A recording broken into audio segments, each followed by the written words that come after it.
Sir,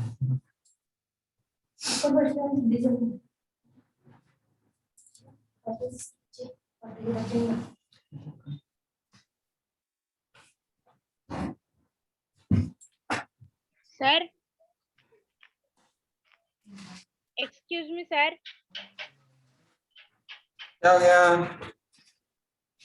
वो कल वाला रिकॉर्डेड वीडियो आपने अपलोड नहीं किए हुए क्या? मेरा भी नेट कम था, बहुत वीडियो के लिए नेट चाह रहा था। आज डाल दूंगा, 3 वीडियो बाकी है। ठीक है? ठीक हाँ है सर, आज डाल देना। ठीक है सर। हाँ, बाकी के देखेंगे, 4-5 डाला हुआ। Yes sir, yes sir. हाँ सर, देखे हमने। हाँ देखो, और अच्छे से पढ़ाई करो जरा। खाली देख देख के भी पास नहीं होते हैं, क्वेश्चन आंसर याद करना पड़ते।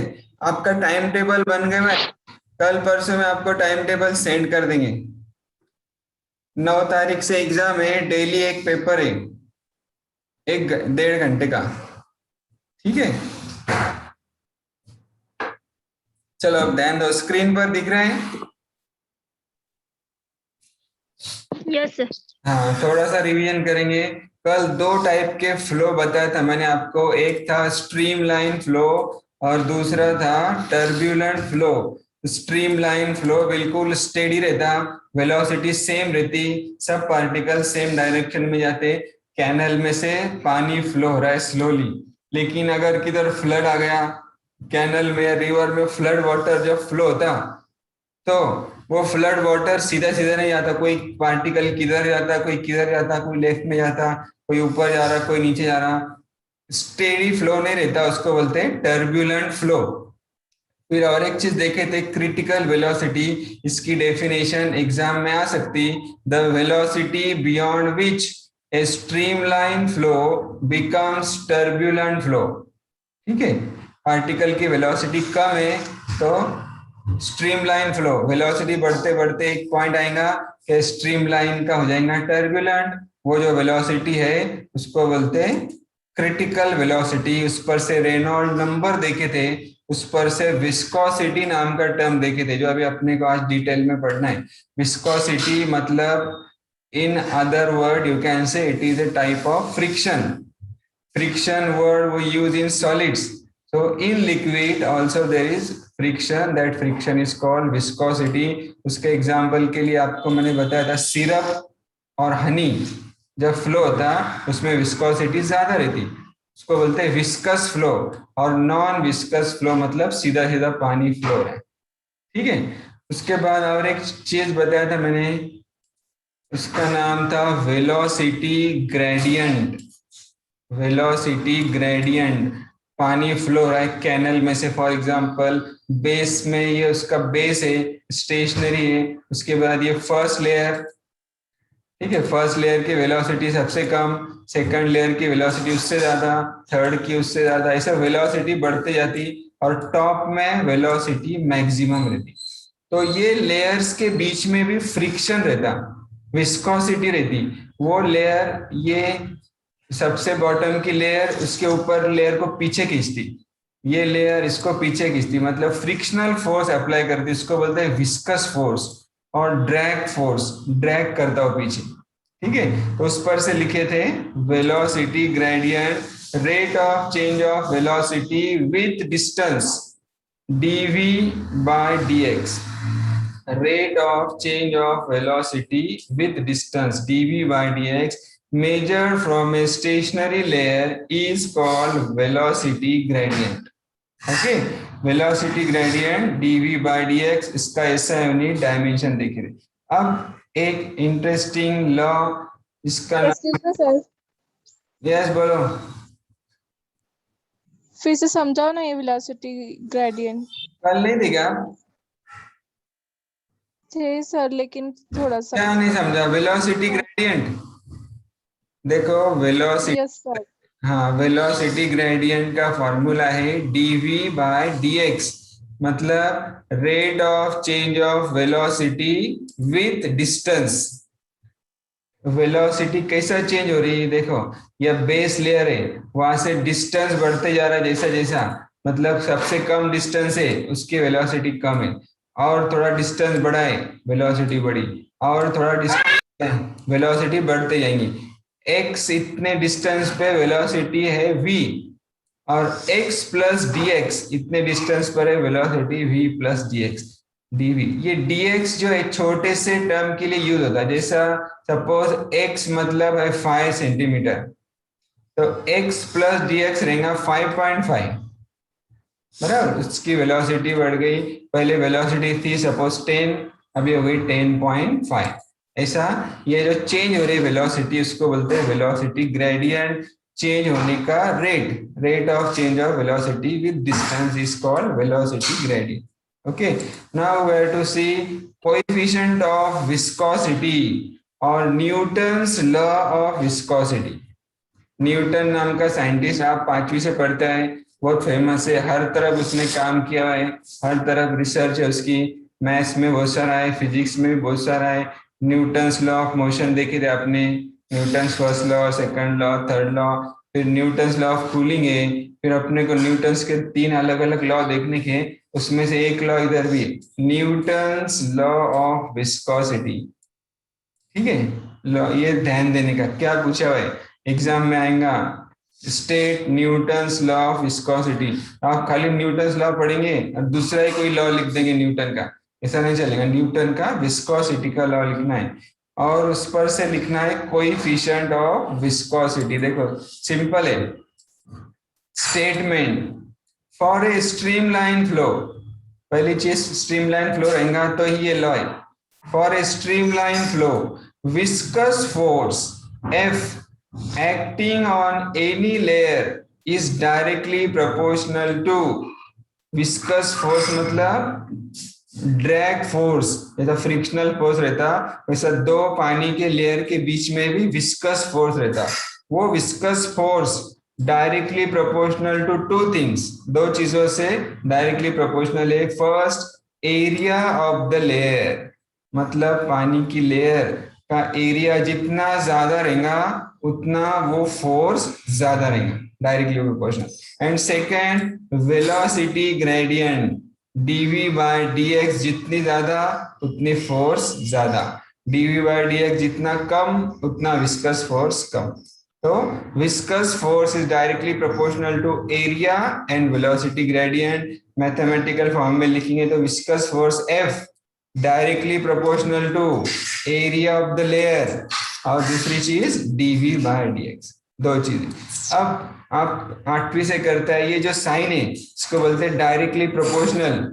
ये साइन को जब इज इक्वल टू करने का रहता तो एक कांस्टेंट लेना पड़ता, तो यहाँ इसको मैंने इज इक्वल टू किया तो एक कांस्टेंट लिया, देखो ये वाला, ये ऐसा करते हैं, this is not n, this is eta, ETA, eta Roman letter है eta. F is equal to eta A dv by dx। ठीक है, इसमें जो ईटा है इसको this is called coefficient of viscosity. आपको नींद में से उठा के पूछेंगे कोएफिशिएंट ऑफ विस्कोसिटी, तो फौरन आंखों के सामने क्या आएगा, ईटा। ठीक है, ईटा टर्म याद रखो। अब ये ईटा का फॉर्मूला कैसा मिलेगा अपने को, तो देखो ईटा इधर रखो, a और ये दोनों टर्म लेफ्ट में लेंगे तो डिनोमिनेटर में आ जाएंगे, f डिवाइडेड बाय, देखो eta is f divided by a into dv by dt, right, where eta is constant called coefficient of viscosity of fluid. तो ये टर्म की डेफिनेशन न्यूटन्स लॉ में देख रहे हैं। ईटा इज, माइक बंद करो, कौन है, अक्सा, सैफ, म्यूट करो। ठीक है, eta is F upon A dv bye dx।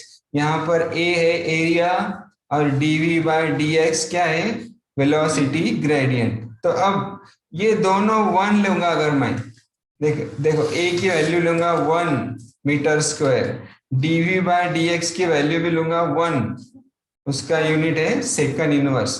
तो जब दोनों 1 लेंगे तो ये पूरा टर्म गायब हो जाएगा, क्या बचेगा, eta is equal to F। ठीक है, 1 क्यों लिए डेफिनेशन लिखना है,